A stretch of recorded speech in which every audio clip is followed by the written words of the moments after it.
Soul Entertainment. Tendewo, Fadya mtendero kusongana, moyo yakarangana, tauya mtendero kusongana, huku dzichiranganwa, tendero kusongana. Hello, good people. Welcome back to yet another video. Yes, this is Uncle Saint. As you all know, Uncle Saint is the brand ambassador of Chazika Electricals Private Limited.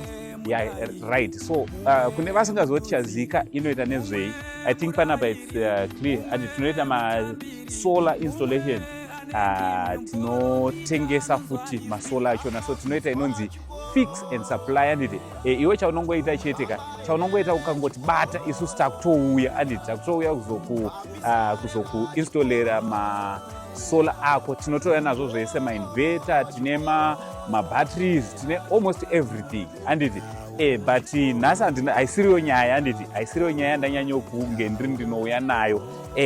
Of course with my services ese are up anditi solar installation tinoita futi zvema bow installation, my accessories sales anditi nema solar products ese.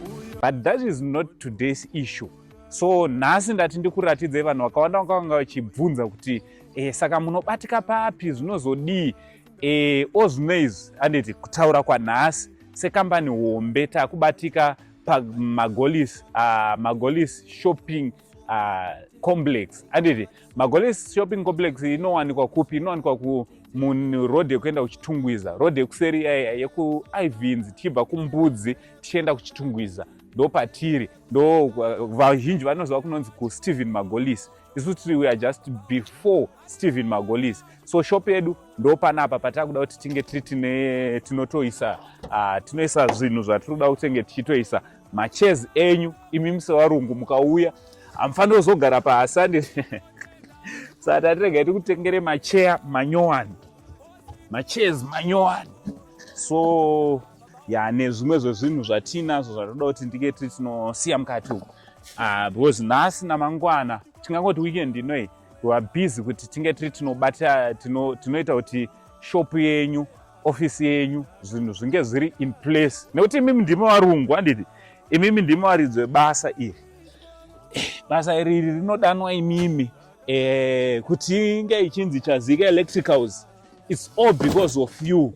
And I just want to thank you for your unwavering support. Avo vari kuuya vachitenga maproducts edu, vari kutifonera, vari kusapota basa iri. Thank you so much. Thank you very much. Sekambani hombe dawo machair anenge ane comfort anditi. Machairs edu anenge ane comfort enyu imimi varungu. Imimi chamongoita chete kungozouya panzvimbo. Yes. Mukauya panzvimbo and then tobva taonesana. So come, emuzozvionera.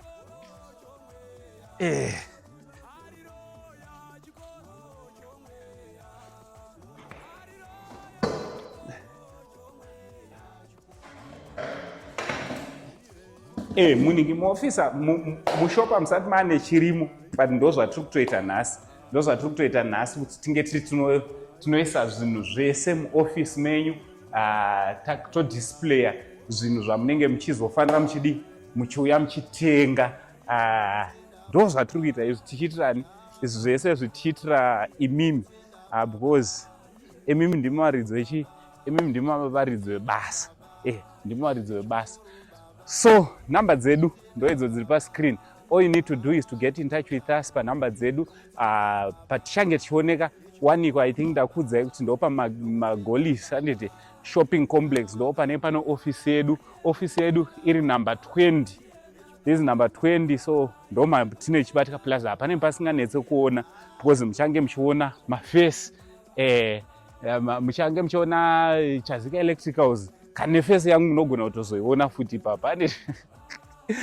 Basa richienda mberi. So thank you very much for your support. Tinoda kunzwa ma-phone calls from you. From Uncle Saint, the only same uncle. Again, bopesa basa tikurumidze tabatanza zvinhu.